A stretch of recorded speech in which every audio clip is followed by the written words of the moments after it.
एक प्रतिलेखन संख्या 19-20 85 से 90 शब्द प्रति मिनट डिक्टेशन शुरू होगा 5 सेकेंड बाद। 5 4 3 2 1। भाइयों, हम तो स्वतंत्र भारत के हैं। हमें स्वतंत्रता मिले लगभग 55 वर्ष हो गए। जिस स्वतंत्रता के लिए भारत के हिंदू और मुसलमानों ने गदर का झंडा उठाया था और अपना खून बहाया था, जिसके लिए देश आग और तूफान से होकर गुजरा और घोर यातनाएं सही और कुर्बानियाँ की, वह स्वतंत्रता मिली। अंग्रेज़ों के शासन से हमें छुटकारा मिला। अंग्रेज़ लोग भी हमारे देश से चले गए, लेकिन दुख की बात यह है कि अंग्रेज़ी भाषा का जो मोह है, बोलबाला है, वह दिन ब दिन बढ़ता जा रहा है। इसका अंत कब तक होगा भगवान ही जाने। क्या हमारे स्वतंत्र भारत के लिए एक भाषा नहीं है? हमारे देश में जितनी भाषाएं हैं, वे सब क्या समृद्ध नहीं हैं, कमज़ोर हैं? यह प्रश्न सबके मन में उठता है, क्योंकि समय समय पर लोकसभा में हमारे भारतवर्ष में जन्मे नेतागण बोलते हैं कि अंग्रेजी हमारी संपर्क भाषा रहेगी। ये लोग हमारे पूज्य महात्मा जी के लक्ष्य को भूल गए। हम अपने स्वार्थ भाव के कारण भारत के गौरव को गिरवी रखते आ रहे हैं। राष्ट्रपिता गांधी जी ने जिस हिंदी को देश की एकता को बनाए रखने के लिए, राष्ट्रभाषा बनाने के लिए, सारे भारत को एक सूत्र में बांधने के लिए उपयुक्त माना, उस हिंदी भाषा की अवहेलना जब जब हो रही है, तब हम सब भारतीयों को भारतेंदु का ध्यान आता है। निसंदेह विदेशी भाषा हृदय की सूल है। 1965 में हिंदी को पूरी तरह से राष्ट्रभाषा बन जाना था, परंतु वह नहीं बनी। राजभाषा के संदर्भ में गठित खेर आयोग और पंत समिति के अनुसार 1963 में बनाए गए राजभाषा अधिनियम में यह व्यवस्था दी गई कि अंग्रेजी 1965 के बाद भी राजभाषा रहेगी। 1965 में इसमें यह संशोधन किया गया कि अंग्रेजी तब तक कामकाज की भाषा रहेगी जब तक हिंदी राजभाषा योग्य नहीं बन जाए। इस प्रकार इन कुचक्रों ने हिंदी को उपेक्षित किया और भाषा की राजनीति हिंदी के विरुद्ध शुरू की गई।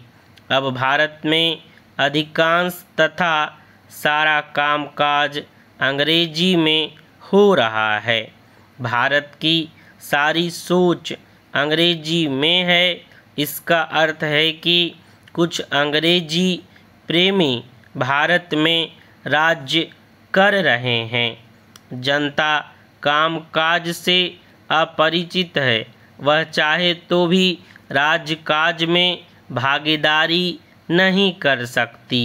अंग्रेजी तो प्रभुता की भाषा है।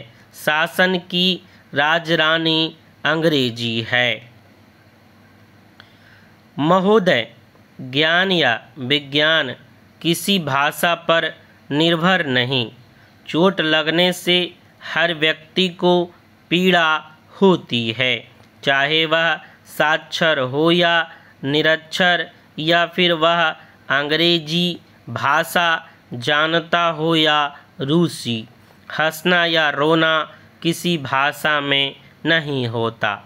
ये अनुभव की अनुभूति की वस्तुएं हैं। भाषा की आवश्यकता संवाद की संप्रेषण की आवश्यकता से उत्पन्न होती है। किसी दृश्य, घटना या व्यंजन का आनंद लेने में भाषा की भूमिका नहीं होती, पर जब इसी अनुभव को दूसरों को बताए जाने की आवश्यकता हो तो भाषा की भूमिका प्रधान हो जाती है। भाषा जिस धरती से जन्म लेती है वहाँ उसकी जड़ें बहुत गहरी होती है। वह उस देश प्रदेश की संस्कृति का अंग बन जाती है।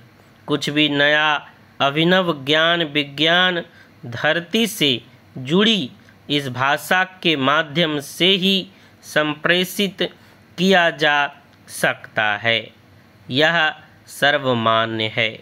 और फिर यदि कोई वस्तु, कोई ज्ञान, कोई विज्ञान जनसाधारण को दिया जाना है तो वह जनसाधारण की भाषा में ही होना चाहिए। महाकवि तुलसीदास ने इसी उद्देश्य से रामचरितमानस की रचना लोक भाषा में की।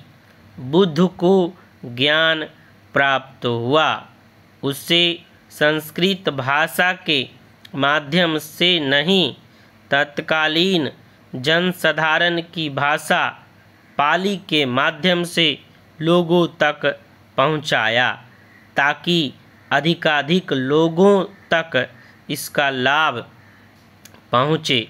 हिंदी के संदर्भ में भारतेंदु हरिश्चंद्र ने कहा था, निज भाषा उन्नति अहम सब उन्नति का मूल।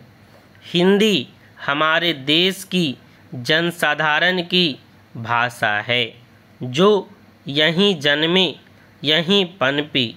यह बहुसंख्यकों की भाषा है। यह राजभाषा भी है। सरकार की राजभाषा नीति भी यह कहती है कि हिंदी का प्रयोग क्रमिक रूप से विकास करता रहे, ताकि शासन प्रशासन में, न्याय और विधि में, ज्ञान विज्ञान में गोपनीयता जैसी कोई बात नहीं हो। पारदर्शिता आए और वह जनसाधारण के लिए ग्राह्य हो।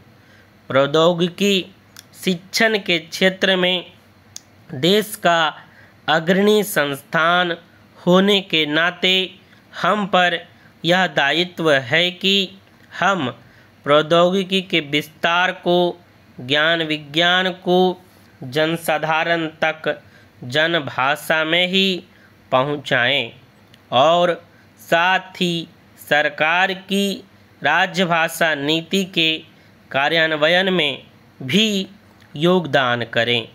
इसी उद्देश्य से हम अपनी हिंदी विज्ञान पत्रिका जिज्ञासा द्वारा विद्वान लेखकों के हिंदी में मूल रूप से लिखे लेख आप तक पहुंचाते रहे हैं। इसी चेष्टा की एक कड़ी थी गत वर्ष संस्थान में केंद्रीय सचिवालय हिंदी परिषद के सहयोग से आयोजित हिंदी गोष्ठी। समाप्त। यदि आप इसका PDF चाहते हैं तो आप इनकम टैक्स स्टेनो रवि, जिसका लिंक टेलीग्राम, जिसका लिंक आपको डिस्क्रिप्शन में मिल जाएगा, वहां से आप इसका PDF या फ़ोटो प्राप्त कर सकते हैं। और यदि आपको यह डिक्टेशन अच्छा लगता है, अच्छा लगा है, तो आप लाइक करके और लोगों को भी शेयर करें, ताकि और लोगों को भी इसका लाभ हो। और हम कोशिश करेंगे कि पत्रिका जो कि 36 अंक है वो यहाँ पे हम आपको प्रोवाइड कर दें। धन्यवाद।